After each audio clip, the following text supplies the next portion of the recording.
Hello everyone, I'm Jenna and this is Learn Academic English.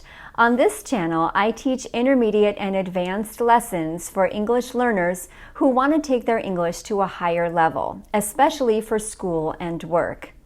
In my job as an English teacher, I help my students learn how to use a variety of words.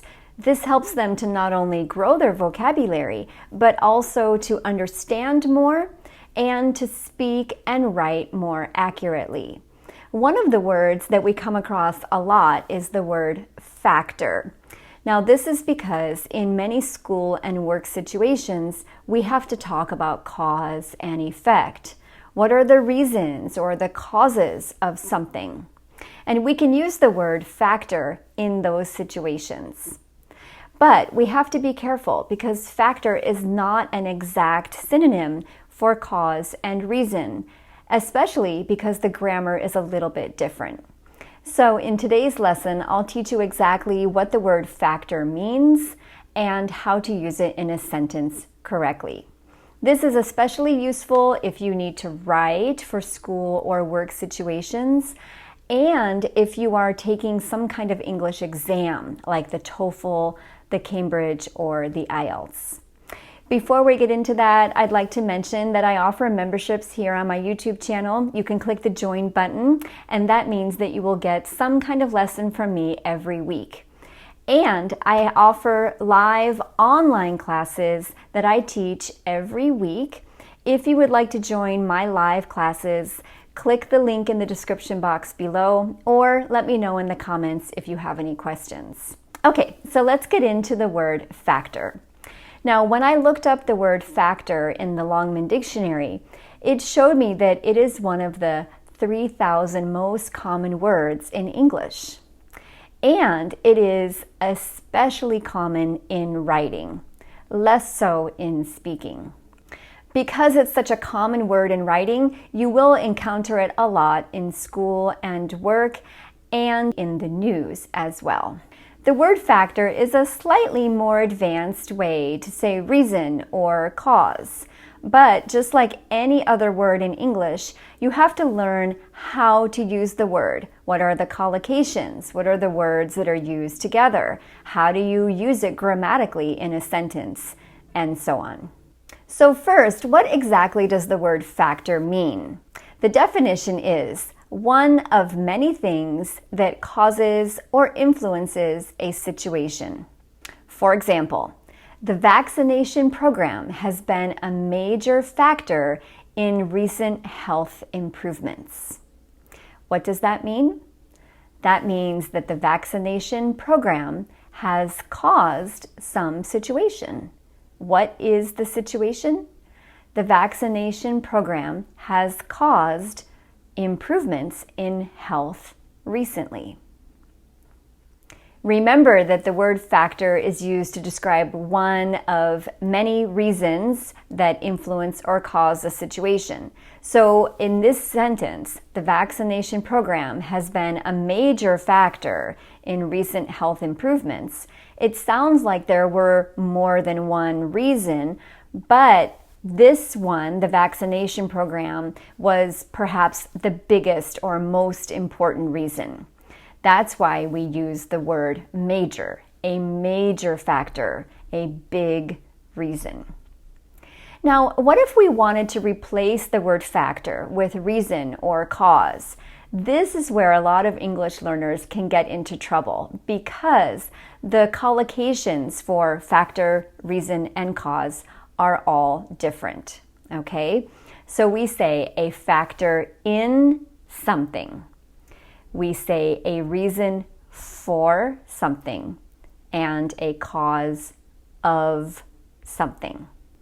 How can you find that information out for yourself? Simply look up the words in a good ESL dictionary like the Longman Online Dictionary and look at the collocation information. The dictionary will tell you which words are used together. We can also use the word factor in questions to ask about the reasons for something. For example, what are some of the factors that led to inflation in the United States? So now that you know what factor means and how to use it in a sentence, let's look at some collocations.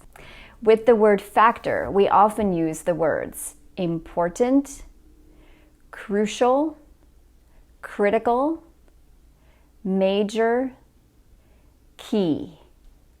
These adjectives describe an especially big or important factor.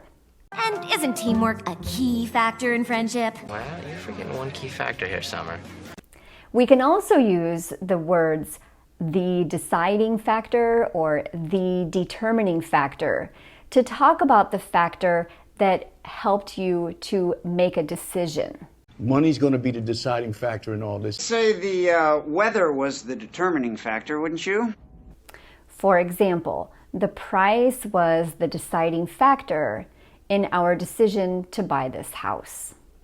So that means that there were some reasons that we decided to buy this house, but the price was the deciding factor. That was the factor that made us make that decision. We can also use some adjectives to describe factor to talk about what type of factor it is. We can use an economic factor, social factor, environmental factor, socioeconomic factor, biological factor, and we would often use this in the plural.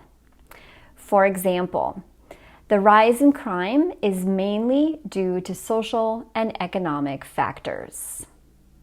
This means that there were some social and economic reasons for the rise in crime. Finally, I want to give you one formula that you can use to make sentences with the word factor. So to make common sentences with factor, we can use noun is a factor in plus noun. Or we can use one instead of a. For example, lack of affordable housing is one key factor in the increase in homelessness. What does that mean? That means that the lack of affordable housing is one of the causes of the increase in homelessness. So notice the formula there. We have the noun lack of affordable housing. We have the verb to be. And then we have a key factor to show that this is an especially important factor. Then we have the preposition in, because we always say factor in something, and followed by the noun, the increase in homelessness. So to help you practice the word factor, check the description box below. I'm going to leave a couple of questions that you can answer to help you practice this word in sentences. Please let me know if you have any questions, and don't forget to give this video a like if you found it helpful. I hope to see you back here again soon. Take care.